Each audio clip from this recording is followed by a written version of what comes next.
kidogo jamani. Hongereni kwa kufanikiwa kutinga hatua ya finali mbele ya Azam FC. Tuambie, mechi imekuwa ngumu kiasi gani, lakini kucheza mechi za mtoano mara 2 mfululizo kuna ugumu gani?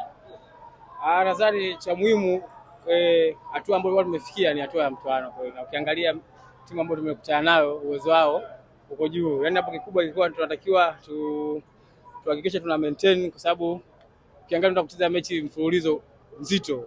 Unaona? Kwa hiyo tulikuwa tunatakiwa kufanya katika mchezo wa leo ni kuhakikisha tunapata ushindi kwa kadri ambavyo tunaweza. Yaani ilikuwa leo sio mechi ya kusema sijui una relax, kwa sababu una mechi ngumu mfululizo kama ulivyosema, lakini kikubwa ilikuwa ni kuhakikisha tunashinda na ndio kitu ambacho tumekifanya katika mechi ya leo. Kwenda finali mara ya 2 mfululizo, msimu uliopita mlikuwa mabingwa. Hii inawapa alert kwamba mnatakiwa pia kwenda kutetea kombe lenu. Ukizingatia sisi ndio watetezi. Kwa hiyo lazima tutetee, na namna ya kutetea ubingwa ni maana yake kuperform vizuri na kushinda mechi ambayo inakuja mbele. Kwa hiyo sisi kama wachezaji tuko tayari.